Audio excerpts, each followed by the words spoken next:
Ya. Assalamualaikum warahmatullahi wabarakatuh. Waalaikumsalam warahmatullahi wabarakatuh.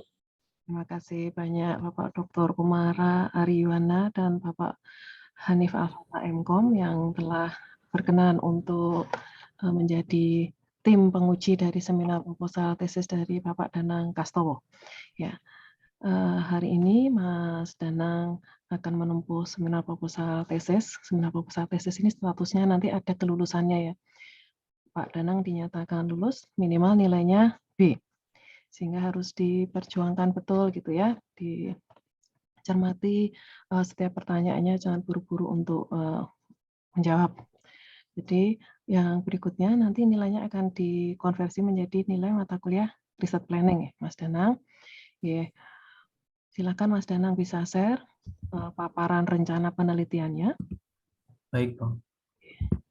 Kemudian sebaiknya sebelum berdoa, sebelum mempresentasikan, lebih baik berdoa terlebih dahulu supaya lebih lancar dan tenang.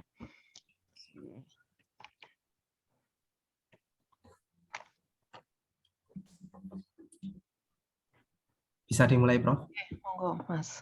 Baik, terima kasih atas kesempatan yang diberikan kepada saya. Yang saya hormati Profesor Dr. Emma Utami, SSI Mkom, selaku pembimbing 1 dan penguji 3.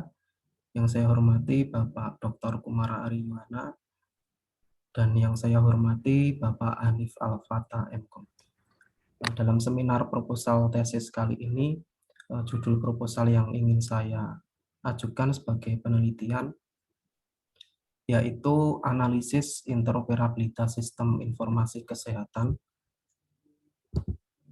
menggunakan pendekatan GraphQL, FHIR, dan BigChainDB dengan studi kasus perancangan pengembangan sistem telemonitoring pasien COVID-19 pada sistem yang berjalan. Sebenarnya perkenalkan, saya Danang Kastowo, mahasiswa MTI, jurusan Bisnis Intelijen. Untuk dosen pembimbing 1 dalam penelitian kali ini adalah Profesor Dr. Emma Utami, SSI Mkom. Kemudian untuk pembimbing 2, Bapak Alfa Hendi Muhammad, STMM PSD. Kemudian selanjutnya terkait agenda paparan seminar proposal ini, yang pertama mengenai latar belakang masalah, kemudian yang kedua rumusan masalah, yang ketiga batasan masalah, 4 tujuan penelitian, yang kelima manfaat penelitian, 6 tinjauan pustaka, 7 metode penelitian, 8 rencana jadwal penelitian, dan yang terakhir tanya jawab. Dalam latar belakang masalah penelitian yang saya ajukan ini, saya bedakan menjadi 2 terkait faktor kelebihan dan kekurangan yang sudah ada maupun yang belum ada. Yang pertama terkait pentingnya data rekam medis untuk perawatan pasien. Ini menurut WHO tahun 2002. Kemudian yang selanjutnya adalah banyak rumah sakit yang sudah mengadopsi atau memanfaatkan SIM-RS ini di berbagai negara. Dan khususnya untuk di Indonesia sendiri, di tahun 2020 menurut data Kementerian Kesehatan sekitar ada 1.476 rumah sakit yang sudah menggunakan SIM-RS. Nah, artinya dari penggunaan SIM-RS ini saya dapat melakukan motret bahwa rekam medis elektronik itu sudah banyak digunakan di sistem yang ada di rumah sakit di Indonesia. Kemudian yang berikutnya terkait integrasi layanan di lingkungan rumah sakit. Nah, ini sudah ada dan sudah diteliti sebelumnya oleh Amrina Rosada pada tahun 2016, tetapi fokus dari penelitian beliau berkaitan dengan data rekam medis yang diintegrasikan di departemen rumah sakit tersebut. Nah, kemudian di penelitian tersebut juga disampaikan terkait integrasi layanan merupakan kunci dari perbaikan pelayanan kesehatan. Nah, kemudian untuk yang kelebihan yang terakhir terkait dukungan dari pemerintah terhadap pengembangan e-health itu sendiri. Di dalam undang-undang juga telah diatur mengenai kewajiban penyelenggaraan SIM RS, kemudian rekam medis elektronik, dan yang paling penting terkait interoperabilitas data kesehatan itu sendiri atau sistem kesehatan itu. Kemudian beralih di dalam faktor-faktor yang belum ada gitu ya, saya coba tuangkan perlu adanya interoperabilitas sistem kesehatan menggunakan standar baku, dan ini juga sudah dilakukan di penelitian sebelumnya oleh Muhammad Arif bahwa di Indonesia masih menjadi isu yang mendasar terkait standarisasi data pertukaran data kesehatan ini. Kemudian di dalam bukunya interoperabilitas itu akan menemukan kendala atau kesulitan jika tidak memiliki dokumentasi sistem yang baik. Kemudian yang kendala berikutnya terkait perbedaan persepsi antar stakeholder yang ingin mengintegrasikan sistem-sistem kesehatan mereka. Dan yang paling sedikit menohok menurut saya adalah merasa tidak butuh adanya interoperabilitas tersebut. Kemudian dari beberapa poin-poin latar belakang tersebut, saya coba menggali ide penelitian kira-kira apa yang akan saya teliti terhadap masalah interoperabilitas ini. Yang pertama terkait ketersediaan data rekam medis elektronik atau SIM RS yang sudah ada di Indonesia. Ini tadi menurut data Kementerian Kesehatan juga sudah lumayan cukup banyak untuk diimplementasikan di Indonesia. Kemudian sudah adanya integrasi layanan di masing-masing departemen di rumah sakit. Nah, dari adanya SIM RS dan integrasi layanan ini, saya coba berpikir bagaimana kalau seandainya integrasi itu tidak hanya dilakukan di lingkungan rumah sakit, tapi bisa cakupannya itu lebih luas di luar rumah sakit. Nah, selain itu juga masalah-masalah atau pengembangan sistem di luar itu pasti juga membutuhkan dokumentasi terkait interoperabilitas ini. Nah, kemudian saya coba berpikir juga terkait kira-kira kontribusi apa yang akan saya berikan terhadap pengetahuan mengenai masalah interoperabilitas ini. Nah, saya untuk kontribusi saya ingin memotret bahwa di Indonesia ini masalah standarisasi data atau pertukaran data kesehatan ini masih menjadi isu utama, dan saya ingin berkontribusi terhadap usulan mengenai standar bakunya. Kira-kira apa yang bisa dimanfaatkan. Nah, dari ketiga hal tersebut saya coba nanti akan tuangkan ke dalam rumusan masalah dalam penelitian saya, dan dari rumusan masalah itu akan mengetahui tujuan dari penelitian ini seperti apa. Kemudian untuk rumusan masalah yang saya tuangkan dalam seminar kali ini ada 6 poin utama. Yang pertama terkait kemampuan GraphQL sebagai web API untuk pertukaran data rekam medis dalam format FHIR atau FHIR. Kemudian yang kedua, bagaimana metode penyimpanan data rekam medis elektronik dengan standar baku FHIR ke dalam sebuah basis data. Nah, dari poin 1 dan 2 ini saya melihat bahwa standarisasi FHIR ini karena memang cukup kompleks struktur datanya, kemudian pesan yang dikirimkan lewat protokolnya itu juga lumayan kompleks, jadi butuh sesuatu yang memudahkan bagi pengguna atau pengembang berkaitan dengan fleksibilitas maupun efisiensi dari respon dan request tersebut. Kemudian basis datanya itu karena memang konsepnya adalah JSON gitu yang disampaikan di FHIR ini, maka saya mencoba pendekatan menggunakan basis data NoSQL. Kemudian yang ketiga terkait bagaimana kemampuan BigchainDB dalam menyimpan dan membaca data rekam medis dalam format FHIR. Nah, kebetulan untuk tools yang saya gunakan untuk NoSQL-nya ini mengadopsi teknologi blockchain dan juga NoSQL. yaitu BigchainDB. Kemudian yang nomor 4, mengapa FHIR harus menjadi standar baku pertukaran data kesehatan di Indonesia. Nah, nomor 4 ini saya memang mencoba mengusulkan berkaitan standarisasi yang sudah ada, dan FHIR ini juga diakui oleh secara internasional dan bahkan sudah memiliki afiliasi di 38 negara terkait pemanfaatan FHIR itu sendiri. Dan kemudian FHIR itu merupakan standar terbaru dari HL7 yang dikembangkan oleh HL7 organisasi. Dan nomor 5, bagaimana rancangan pengembangan aplikasi baru atau sistem baru di atas FHIR untuk mendukung keberadaan sistem yang sudah berjalan. Nah, ini mekanisme apa yang coba saya rancang terkait mekanisme sistem baru tanpa harus melakukan intervensi atau perubahan terhadap sistem yang sudah berjalan sebelumnya. Kemudian yang nomor 6, bagaimana metode pengintegrasian sistem yang sudah berjalan ke dalam sistem berbasis FHIR. Jadi memang nanti dibutuhkan cara bagaimana mensinkronkan antara sistem yang sudah berjalan itu ke dalam sistem yang sudah memiliki basis FHIR. Nah, itu butuh metode dan cara untuk melakukannya.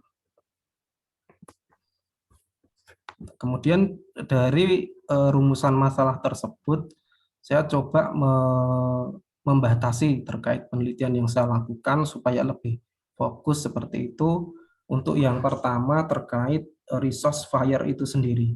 Resource FHIR yang saya gunakan, saya batasi hanya ada 5. Yang pertama terkait person, pasien, practitioner, device, dan observation. Person sendiri ini digunakan sebagai master data untuk pasien dan praktisioner. Itu di dalam ketentuan di FHIR-nya itu. Nah, kemudian untuk pasien sendiri adalah seseorang atau individu yang mendapatkan perawatan kesehatan. Kemudian untuk praktisioner adalah seseorang yang bertanggung jawab terhadap pasien yang mendapatkan perawatan kesehatan tersebut. Nah, kemudian untuk device dan observation, device ini nanti akan digunakan sebagai basis data untuk menyimpan alat-alat kesehatan. Nah, dalam penelitian ini saya menggunakan telemonitoring atau alat pasien telemonitoring COVID-19. Nanti semua properti device-nya akan diregisterkan pada modul tersebut. Kemudian yang terakhir adalah observation. Ini digunakan untuk menyimpan hasil-hasil pengamatan dari alat yang dihasilkan dari telemonitoring tersebut dan nantinya akan disimpan ke dalam sistem berbasis FHIR. Nah, kemudian batasan yang kedua terkait lingkup interoperabilitas yang ingin saya lakukan. Yang pertama terkait sistem yang berjalan, atau dalam hal ini sistem informasi manajemen rumah sakit. Saya ambil contoh nanti menggunakan OpenEMR dan database-nya menggunakan hasil dari Rumah Sakit Harapan Kita. Kemudian data transformasi atau transformasi data yang digunakan untuk mengintegrasikan antara sistem yang sudah berjalan ke dalam sistem FHIR itu sendiri. Dan kemudian yang ketiga adalah API FHIR atau sistem FHIR yang akan saya kembangkan. Dan yang terakhir untuk sistem baru yang akan digunakan adalah pasien telemonitoring. Kemudian batasan yang berikutnya terkait data yang akan saya gunakan. Ini saya ambil data pasien dan data dokter dan nanti akan saya samarkan terkait privasi datanya. Kemudian selanjutnya terkait privasi data, dalam penelitian ini saya tidak akan melakukan masalah enkripsi data maupun pertukaran data yang dienkripsi atau seperti apa, ini tidak akan saya teliti di penelitian ini, akan tetapi akan menjadi saran di dalam penelitian berikutnya. Nah, kemudian kegiatan yang akan saya lakukan yaitu adalah membangun sebuah sistem berbasis FHIR dengan pendekatan GraphQL dan BigchainDB. Kemudian dari hasil ini akan diujikan dengan beberapa tools atau sistem di luar penelitian ini menggunakan Medis 247, kemudian ada OpenEMR, kemudian untuk pengujian standarisasinya nanti saya akan mengkomparasi HL7 versi 2 dengan standarisasi HL7 terbaru, yaitu FHIR itu. Nah, selain itu juga akan ada modul pengintegrasian, ini mohon maaf belum saya tampilkan di sini, untuk menjembatani antara sistem yang berjalan ke dalam FHIR itu. Nah, kemudian output dari aplikasi atau prototipe nanti rencana saya akan saya bungkus menggunakan Docker untuk orkestrasinya. Dan terkait Docker juga tidak akan saya jelaskan terlalu lebih jauh seperti itu.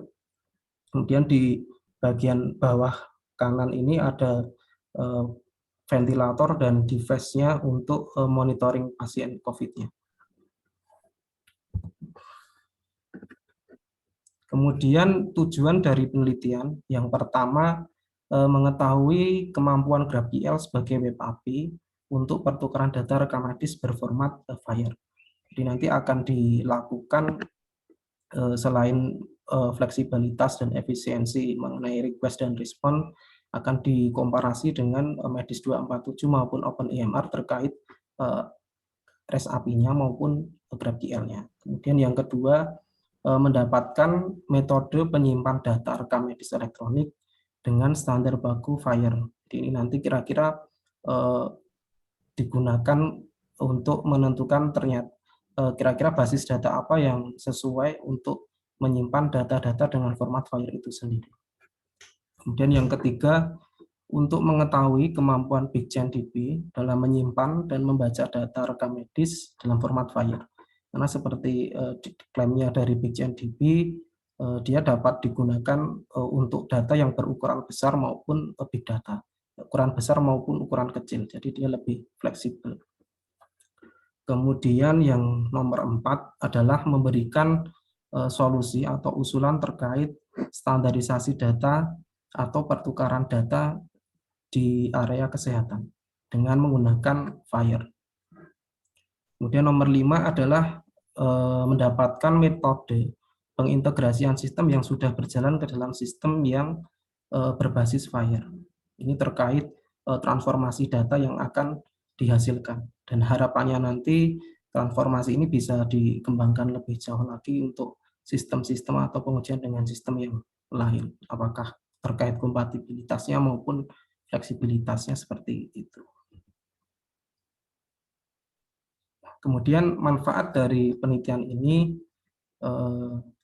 pandangan saya menurut saya pribadi bahwa untuk pengembang atau bagi pengembang sistem di Indonesia ini dapat memberikan informasi berkaitan dengan standarisasi pertukaran data berbasis FHIR itu sendiri. Karena memang sistem-sistem di Indonesia saat ini orientasinya memang berdasarkan kepemilikan di rumah sakit, proses bisnis dan lain sebagainya. Kemudian untuk pemilik sistem atau rumah sakit, ini juga akan memberikan informasi terkait pengembangan sistem yang sudah dimiliki tanpa harus melakukan perubahan terhadap sistem yang lama. Salah satunya menggunakan FHIR ini sendiri. Kemudian bagi peneliti atau bagi saya dapat mengetahui kemampuan GraphQL dan BigchainDB untuk pengembangan sistem web API berdasarkan standar baku FHIR. Kemudian selanjutnya menghasilkan sebuah rancang bangun atau memberikan gambaran terkait interoperabilitas sistemnya itu yang saya kerjakan dalam penelitian ini. Dan harapan saya secara luas gitu, harapannya nanti akan ada standarisasi data nasional, entah itu nanti berbasis FHIR ataupun yang lainnya, tapi minimal saya dapat mengusulkan bahwa sekarang ini sudah ada standarisasi internasional yang dapat kita gunakan untuk kemaslahatan pengembangan sistem di area kesehatan. Kemudian untuk atau dasar pijakan penelitian saya mencoba melakukan tinjauan pustaka terkait yang pertama terkait kesiapan data rekam medis. Ini secara manual ternyata memang masih ada rumah sakit yang menggunakan sistem yang masih manual. Ini untuk memotret bahwa ternyata tidak semuanya sudah mendukung. Jadi harapannya dengan adanya penelitian ini dapat membantu sistem yang manual ini lebih ke komputerisasi.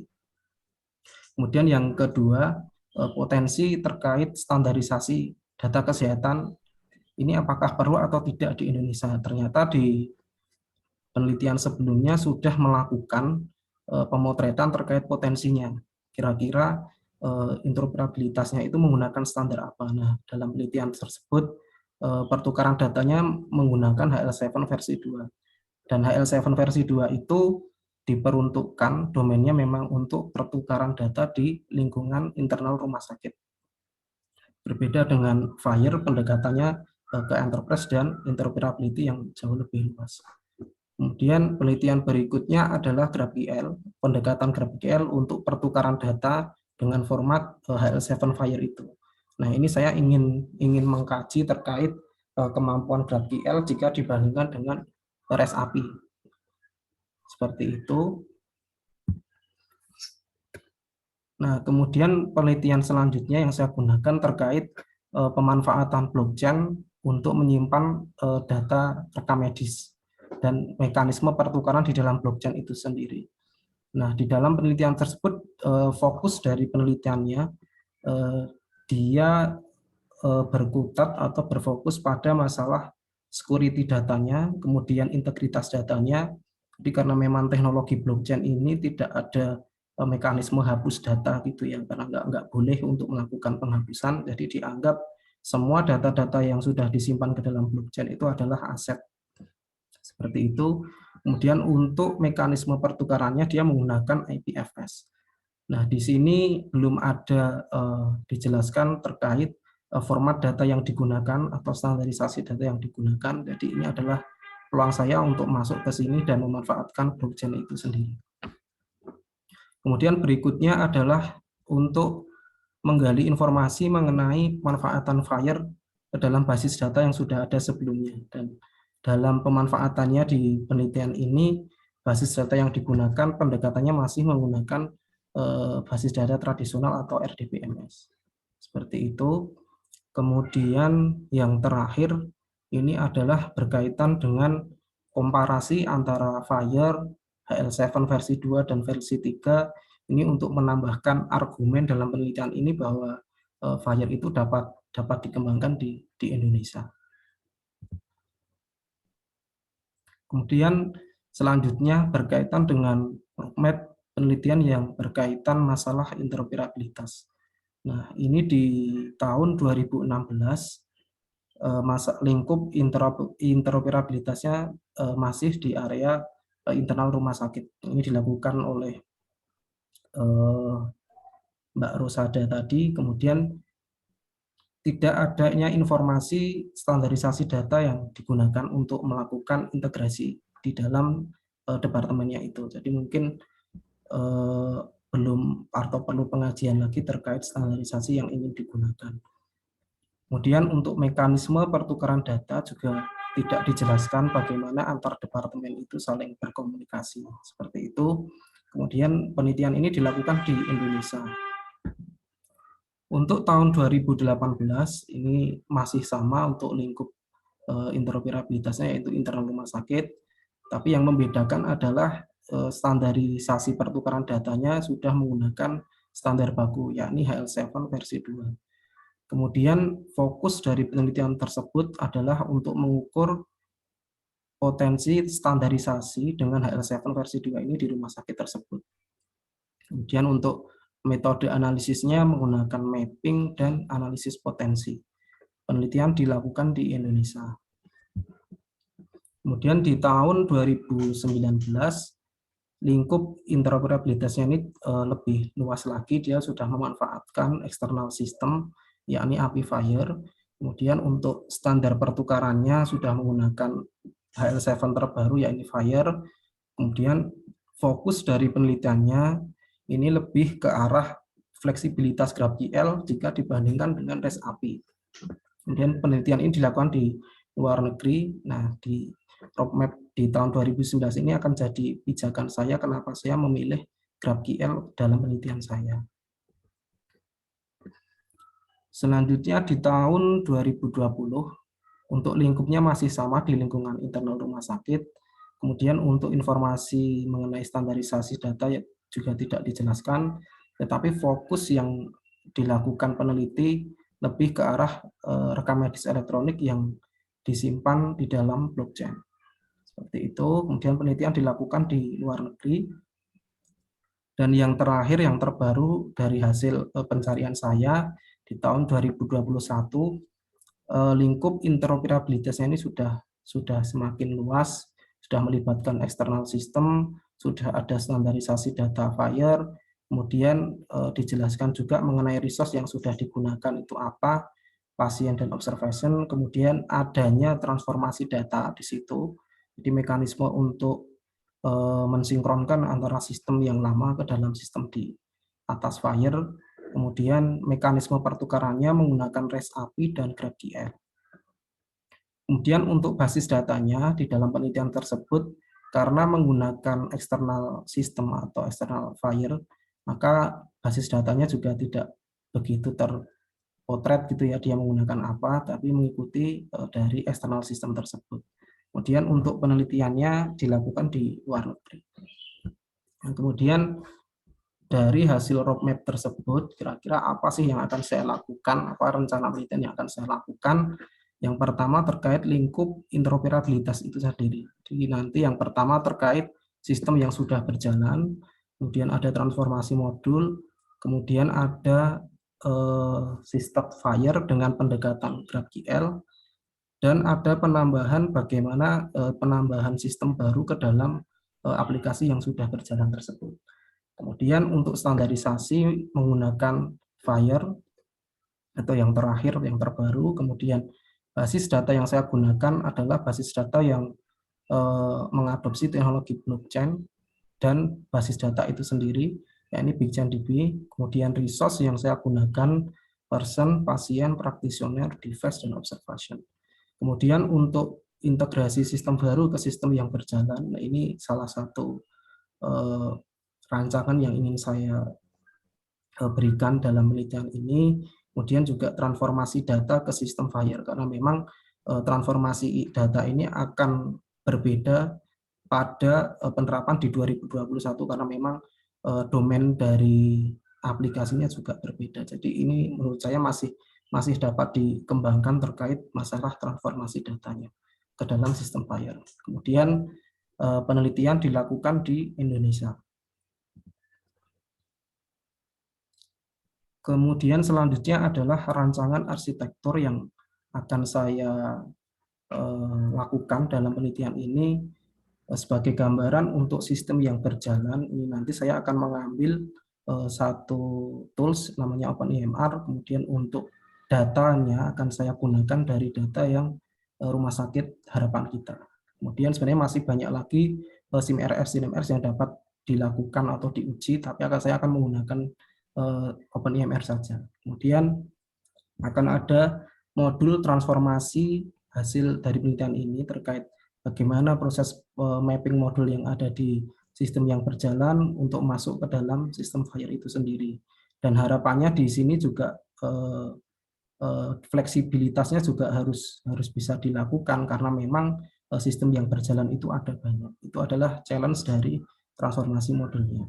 Kemudian berikutnya adalah membuat sistem FHIR berbasis GraphQL dan BigchainDB, karena memang pengembangan dari FHIR dengan GraphQL dan NoSQL ini masih berpotensi menurut saya untuk dikembangkan, apalagi teknologi blockchain untuk menyimpan data rekam medis. Nah, kemudian sebagai pengujian sistem yang baru, saya menggunakan studi kasus mengenai pasien monitoring COVID-19. Di sini adalah gambaran dari alatnya, dan ini untuk yang sekarang belum terintegrasi dengan FHIR. Nah, ini saya coba bagaimana mekanismenya mengintegrasikan sistem yang sudah ada atau sudah ada di atas, kemudian ini sistem baru untuk dikembangkan ke dalam FHIR dan nanti akan mendukung sistem yang lama. Kemudian ini adalah detail dari pasien monitoring, cuma saya ingin menyampaikan bahwa Kira-kira gambarannya seperti ini, dan untuk pasien monitoring ini tidak akan saya bahas secara detail, tapi saya akan membahas di area electronic medical record-nya ini, kemudian mapping modulnya, dan FHIR API-nya ini, serta integrasi antara pasien monitoring dengan FHIR. Kemudian metode yang saya gunakan untuk metode penelitian, yang pertama terkait jenis penelitiannya adalah kualitatif dan kuantitatif. Artinya kualitatif ini saya ingin mencari literatur atau testimoni berkaitan pemanfaatan FHIR ini yang sudah berhasil. Karena memang di Indonesia ini saya masih mencari paper yang membahas FHIR itu masih sedikit kesulitan. Kemudian dari sisi kuantitatifnya ini akan dituangkan hasilnya, hasil dari pengukuran atau pengujian sistemnya tersebut, mulai dari performance database-nya, bagaimana respon time-nya, dan lain-lain, seperti itu. Kemudian untuk sifat penelitiannya merupakan eksperimental. Untuk metode pengumpulan data, dan kebetulan saya masih memiliki data dari kerjasama dengan Rumah Sakit Jantung Harapan Kita di tahun 2018, akan tetapi jika ingin memanfaatkan datanya, ini ada catatan terkait privasi datanya. Jadi nanti perlu adanya penyesuaian supaya data-data pasien maupun dokter tetap bisa dijaga. Kemudian untuk metode analisis data, saya akan menggunakan teknik mapping. Ini berkaitan struktur data pada sistem yang sudah ada, kemudian akan dibandingkan dengan struktur yang ada di FHIR. Nanti hasilnya berupa dokumen untuk pijakan membuat transformasi datanya itu atau prototipenya. Kemudian yang berikutnya terkait analisis interoperabilitasnya, ini mulai dari kemampuan GraphQL-nya dibandingkan dengan REST API itu seperti apa, kemudian performa dari basis datanya juga dibandingkan, karena di OpenEMR ini dia masih menggunakan MySQL, kemudian untuk Medis 247 dia menggunakan REST API. Kemudian selanjutnya menguji sistem transformasi data dengan REST API yang lain. Jadi hasil dari transformasi modul yang ada sebelum yang saya lakukan akan saya ujikan juga dengan beberapa varian FHIR system gitu ya, supaya terlihat fleksibilitasnya dari apa yang saya lakukan. Kemudian yang terakhir, untuk menambah argumen saya dalam penelitian ini berkaitan FHIR, saya juga akan melakukan studi literatur mengenai keberhasilan pemanfaatan FHIR itu sendiri, khususnya dalam standarisasi data kesehatan.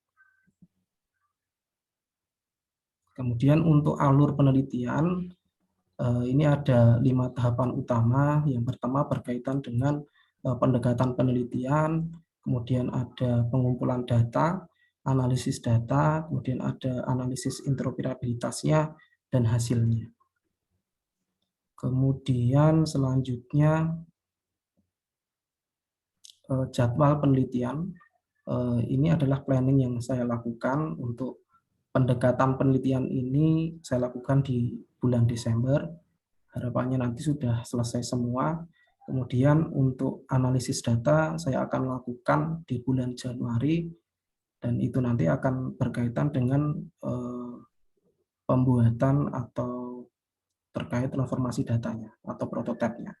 Kemudian setelah itu selesai, saya akan masuk di tahap analisis interoperabilitasnya di bulan Februari dan Maret, karena memang menurut saya ini akan cukup panjang di tahap ini. Dan yang terakhir adalah di penulisan hasil, saya rencanakan di April dan bisa selesai di bulan Mei. Demikian yang dapat saya sampaikan atas paparan proposal yang saya ajukan. Terima kasih atas kesempatan yang diberikan kepada saya. Waktu saya kembalikan ke moderator atau Prof. Emma. Terima kasih. Terima kasih banyak Pak Danang Kastowo yang sudah secara sistematis, runtut gitu berusaha mempresentasikan rencana penelitiannya. Oke, kita lanjutkan ke sesi tanya jawab dan saran-saran dari tim penguji. Kita mulai dari Bapak Dr. Kumara. Monggo Bapak. Ya, Matur nuwun Prof. Emma. Overall saya surprise, keren ini penelitian secara keseluruhan. Jadi Mas Danang selamat ya sudah sampai di sini dan bagus ini penelitiannya cutting edge. Jadi saya sendiri kemarin ketika mencari tentang fire pun juga belum banyak. Cuman saya akhirnya ketemu satu jurnal di Biomedical Informatics yang tahun 21 itu sudah saya share ke jenengan kayaknya ya. Ya sudah Pak, terima kasih Pak. Mungkin hanya sedikit menekankan pola pikir risetnya. Coba saya minta di-share knowledge gap-nya dulu, berangkat dari knowledge gap. Halaman 2 atau 3 tadi kalau nggak salah. Iya, Pak.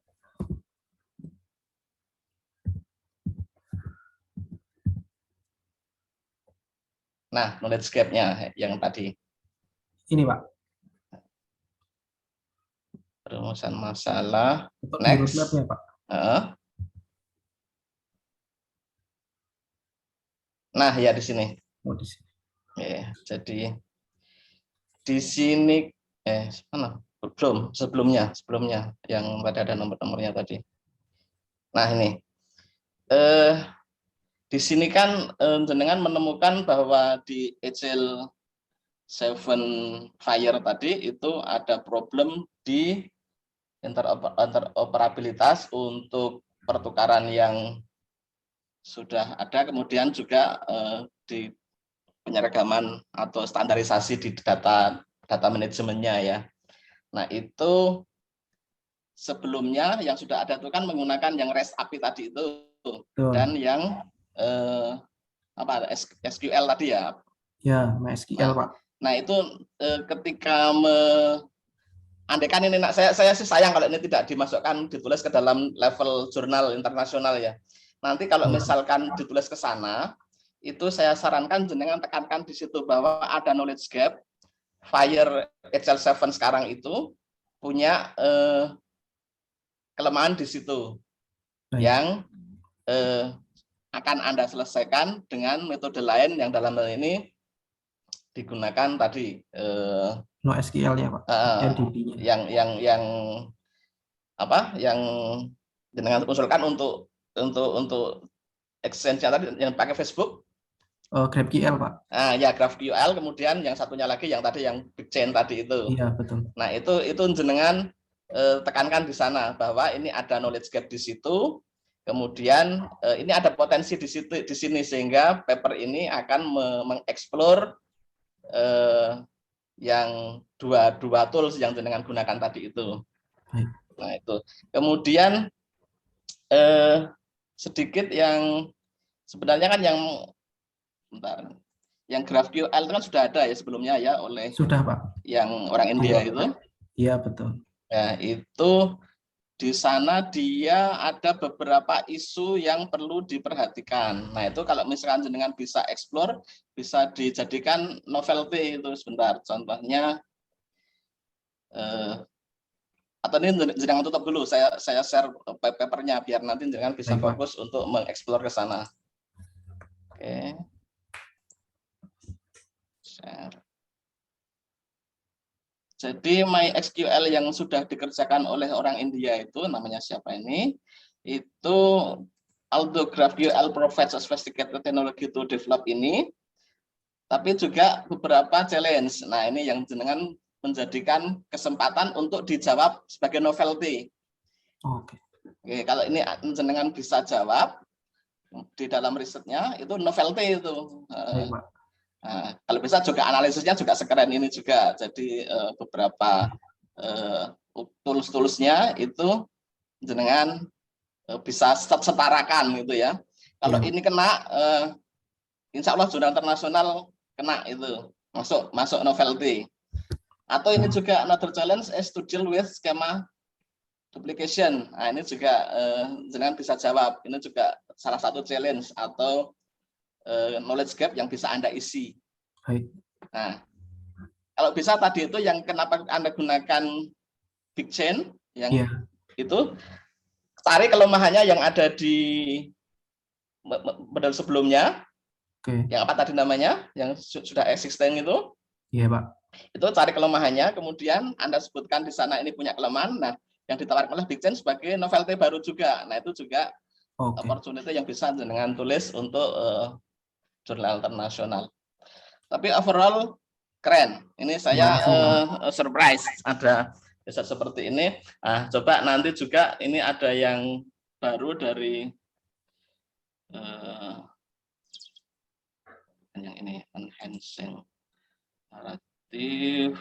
Nah ini, jadi ini jangan bisa perkuat. Jadi kan tadi kan persoalan ini ya, persoalan standarisasi ya. Jadi memang dokter itu orang pinter dan kadang-kadang juga ya profesi yang lumayan manusiawi ya. Jadi mungkin dengan data-data itu tidak terlalu memikirkan. Ya, dia ego expertise-nya benar-benar tinggi. Nah, itu mungkin juga tantangan yang besar. Maka di sini readable artifact itu lumayan tantangan juga ini. Jadi jangan bisa ini explore di sini.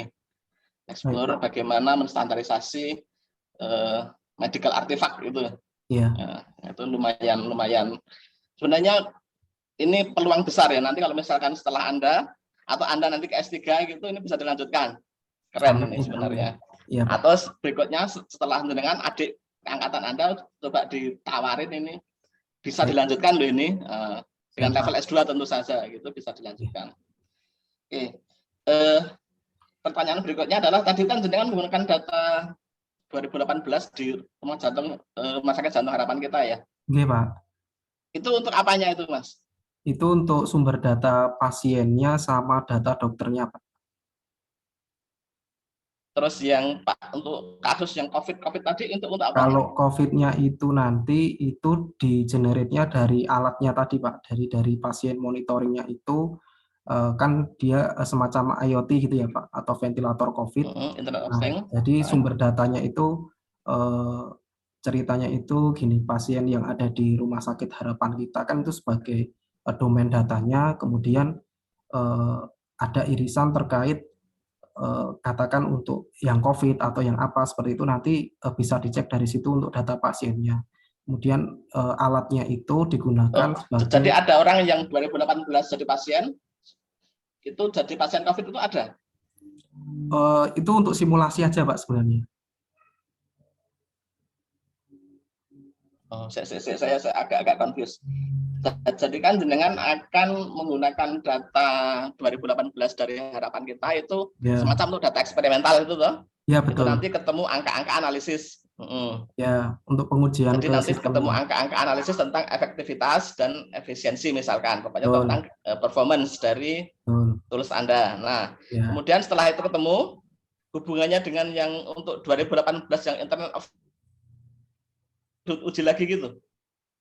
Iya, Pak. Jadi sebenarnya di dalam sebenarnya ini lebih ke kebutuhan internal rumah sakit ya, Pak. Jadi adanya alat ini atau pasien monitoring ini sebenarnya untuk mendukung sistem yang sudah ada sebelumnya, khususnya untuk memonitor pasien-pasien yang COVID gitu, Pak. Jadi perawatannya kan bisa dilakukan di rumah gitu secara online dengan alat yang dihasilkan itu. Kemudian datanya akan dikirim ke server gitu. Seperti itu, Pak. Nah, ini agak ada ketidaknyambungan ini penggunaan datanya. Jadi jenengan akan menguji tools dengan data lama, setelah ketemu kemudian akan digunakan untuk sistem yang ada untuk diterapkan begitu ya? Iya, Pak. Nah ini coba nanti didiskusikan cara seperti itu tuh ini bisa nggak semuanya data yang baru saja begitu misalkan? Oke. Nah, karena kalau sudah data lama kemudian dan berbeda atau 2018 ya, dengan 2021, lagian juga jenis pasien tahun 2018 belum ada COVID tuh? Iya belum, Pak. Itu cuma untuk domain datanya, Pak. Mendingan kalau misalkan data eksperimental itu baru semua sehingga nanti bisa mau dibandingkan, mau dianalisis, mau diapa-apakan, ditekok-tekok kemana-mana bisa. Tapi kalau beda ini kemarin jeruk sekarang apel gitu, Ya, agak sulit untuk dianalisis nanti malahan. baik Pak. Oke, tapi overall very good. Saya surprise dengan usaha Mas Danang. Insya Allah Terima kalau kasih, Pak. jenengan serius kemudian mengikuti bagaimana expert untuk menulis begitu, untuk ke jurnal internasional, prospek banget ini. Ya, Pak. Matur nuwun Prof. Mulai selamat untuk Mas Danang. Assalamualaikum warahmatullahi wabarakatuh. Waalaikumsalam. Terima kasih Terima kasih, banyak Pak. Bapak Dr. Kumara yang memberikan apresiasi luar biasa. Ya, ada 2 poin penting yang saya catat dari Bapak Dr. Kumara, yaitu bahwa tampak dari paparan Mas Danang ini bahwa Mas Danang sudah mempersiapkan rencana penelitiannya dengan baik dan Mas Danang memahami area penelitiannya, mempunyai kapasitas terhadap itu sehingga dapat menyelesaikan dengan jujur, benar, baik dan tepat waktu ya Mas. Yang berikutnya yang kedua adalah bahwa luarannya, jadi knowledge gap-nya itu potensi sekali untuk lebih digali supaya lebih tajam sebagai kontribusi risetnya Mas Danang, karena dari review dari penilaiannya Bapak Dr. Kumara tadi bahwa ini berpotensi untuk mempunyai originalitas dan kebaruan yang signifikan gitu ya. Dan ini akan berdampak bagi pengembangan pengetahuan khususnya di bidang biomedical informatika, dan ini sangat seksi sekali untuk bisa dipublikasikan di jurnal yang tatarannya adalah internasional bereputasi. Ya. Ini tantangan besar ya, Mas Danang, sekaligus doa harus diikhtiarkan. Oke, terima kasih banyak Bapak Dr. Kumara. Selanjutnya dilanjutkan oleh Bapak Hanif. Monggo Bapak. Terima kasih Prof. Emma. Tadi luar biasa dari Pak Kumara, kayaknya udah selesai nih. Jadi oke. Coba di-share lagi Mas slide-nya, non sewu. Baik Pak.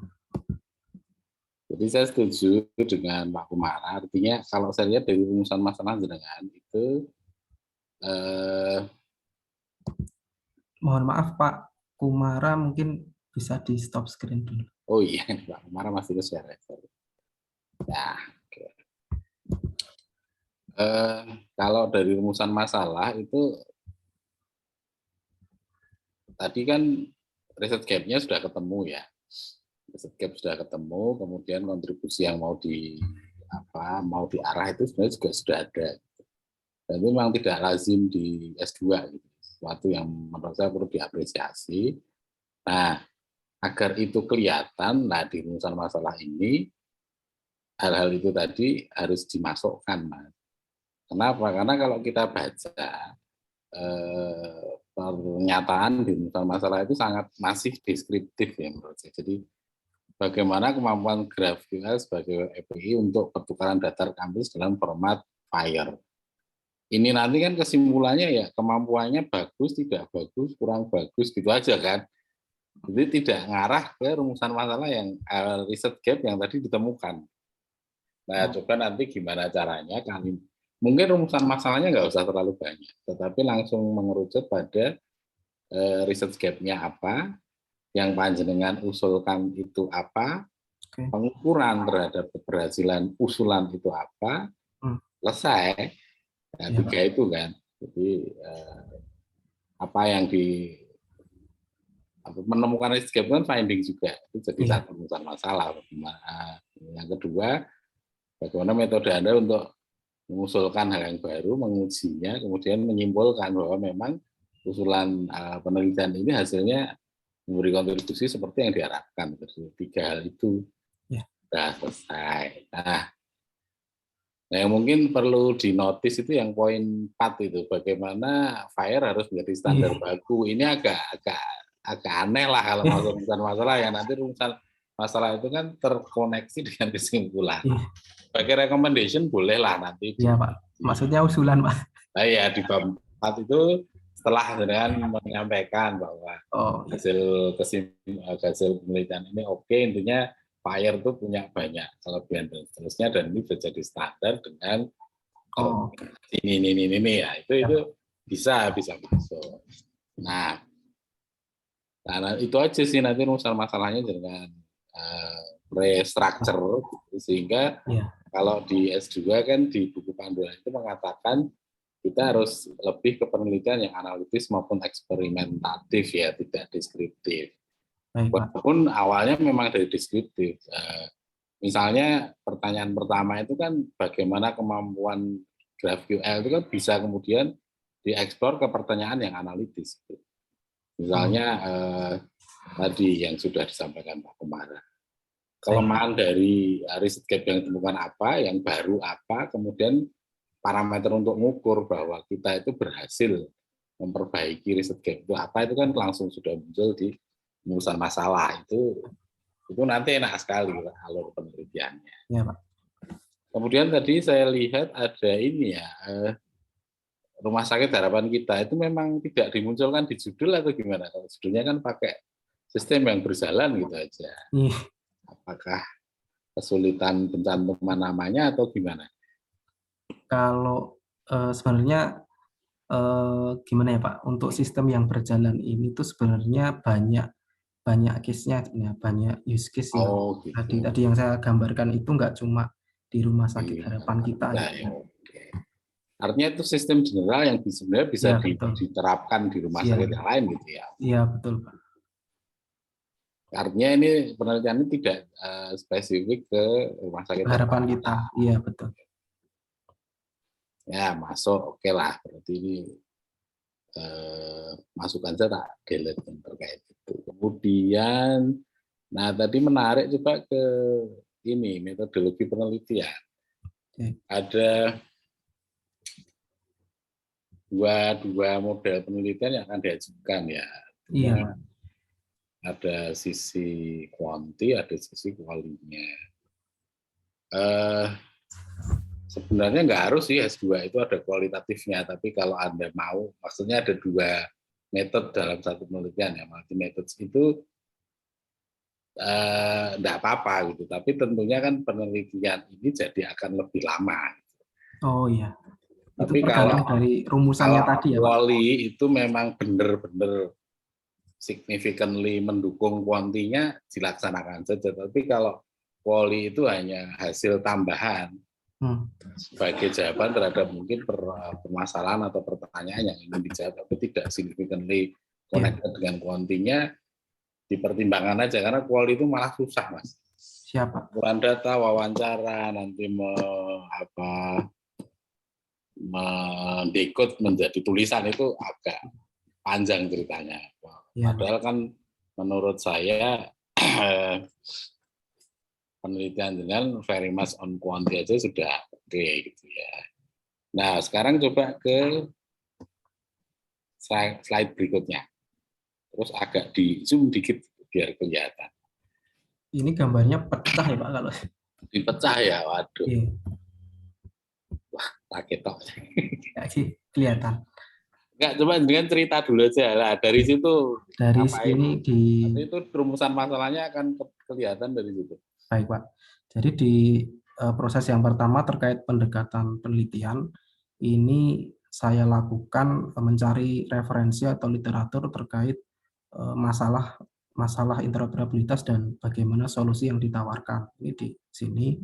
Kemudian di step berikutnya. Oke, saya insert dulu. Ketika langkah pertama ini dilakukan, hasil yang paling bawah pojok kanan itu, studi literatur itu sudah tercipta apa belum?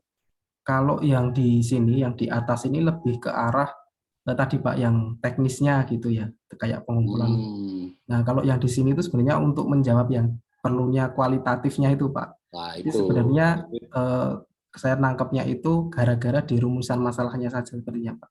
Kalau nanti spesifik di kuantitatif pasti di sini nggak akan muncul di terakhir ini Pak.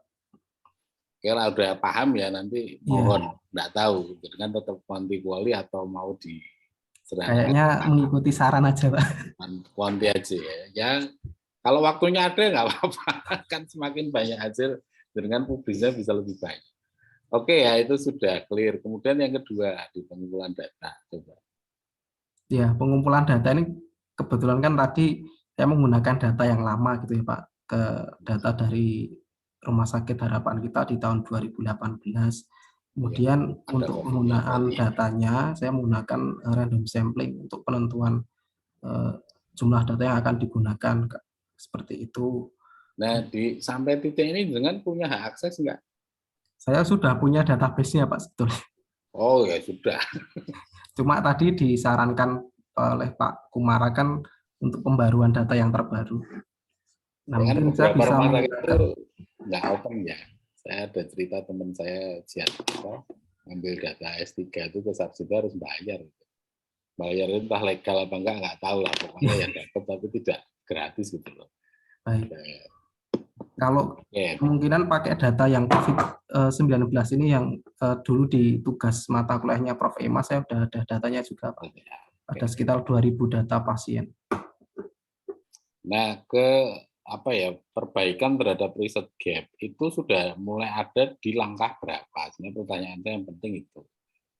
Apakah di bawahnya itu atau di bawahnya lagi yang dianalisis interoperabilitas itu yang sebenarnya jadi jantung dari penelitian ini. Kalau itu ada cocok dengan rumusan masalah, penelitian dengan sudah selesai lah gitu aja, tinggal jalan gitu. Iya Pak. Karena saya belum nangkep. Yang mungkin saya langsung aja ya, di analisis interoperabilitas itu kan ada 3 ya.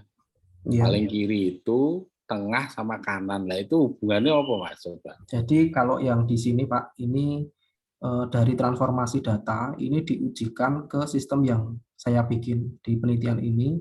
Kemudian akan ada integrasi baru dengan pasien telemonitoring tadi Pak. Nah itu yang pertama. Kemudian yang kedua, dari transformasi data yang sudah saya hasilkan akan dilakukan pengujian ke sistem FHIR yang sudah ada sebelumnya. Dia menggunakan medis, OpenEMR seperti itu. Nah, di dalamnya ada basis datanya apa, kemudian mekanismenya menggunakan apa, itu sudah ada semua di sini, Pak. Oke, berarti kan sistem baru ini kan sejajar dengan MED ini dan ini kan. Kalau dengan nanti bisa ngusulkan lah, ini yang tadi sebut Pak kemarin sebagai novelty dan kontribusi jenengan. Oke. Bagian ini sistem apa itu? Yang di sini Pak. Di atasnya itu. Yang ini. Nah ini itu kan nanti intinya penelitian ada di situ kan. Iya betul Pak. Apa yang dengan usulkan itu, nah itu kalau bisa di alur penelitian sudah agak diceritakan, di rumusan masalah sudah mulai muncul sedikit gitu. Oke. Sehingga ya intinya di situ gitu. Iya betul Pak. Baru yang mungkin akan lebih baik daripada yang tengah sama yang kanan itu kan ketika diuji interoperabilitasnya. Oke. Nah, nanti di ujian pendadaran itu kita akan uji seberapa dalam level novelty-nya.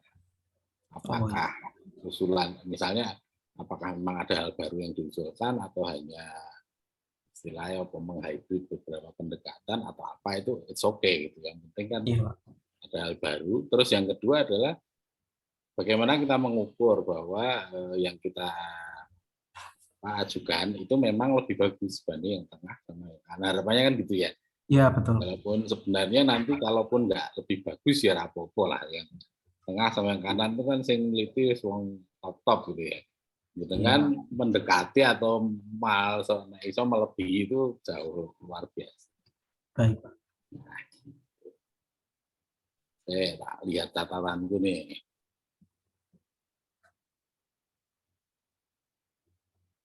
Oke, sudah kayaknya Mas. Jadi itu ya.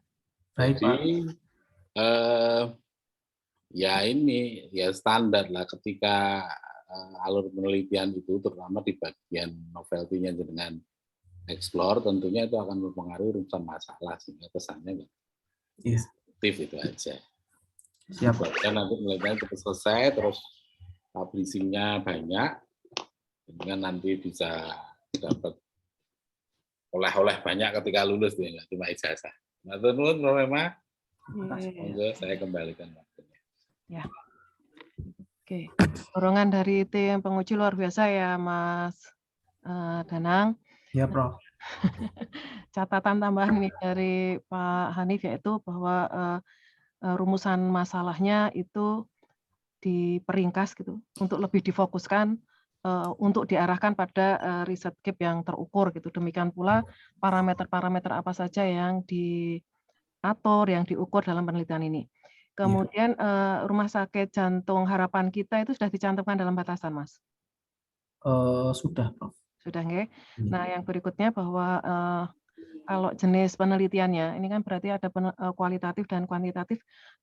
Kadar kualitatifnya itu diperjelas lingkupnya ya. Baik. Oke, ya. Tentu saja porsinya akan lebih banyak yang di kuantitatif ya. Iya. Tapi perlu dipertegas dari tahapan mana sampai mana yang kualitatif, mana yang kuantitatif. Yang berikutnya, yang terakhir adalah di bagian desain penelitiannya Mas Danang, itu lebih ditonjolkan di bagian mana atau Mas Danang itu menindaklanjuti riset gap. Jadi itu sebagai apa ya? Itu sebagai novelty dari penelitian ini. Ya, begitu nggih? Ya. Ada tambahan dari Bapak Dr. Kumara dan Pak Hanif? Cekap, Prof. Oke. Matur sembah nuwun sangat atas masukan-masukannya dan apresiasinya untuk usaha yang sudah dilakukan oleh Mas Danang, dan dari dorongan-dorongan tim penguji tentu saja nanti akan diusahakan jauh lebih banyak lagi ya. Oke, untuk sesi seminar proposal dari Mas Danang dicukupkan sampai di sini. Mudah-mudahan dimudahkan semuanya dalam menindaklanjuti saran-saran terbaik dari tim penguji. Assalamualaikum warahmatullahi wabarakatuh. Waalaikumsalam. Assalamualaikum warahmatullahi wabarakatuh. Terima kasih Prof. Emma, Pak Kumara, dan Pak Hanif. Selamat Mas, kerja keras. Sip.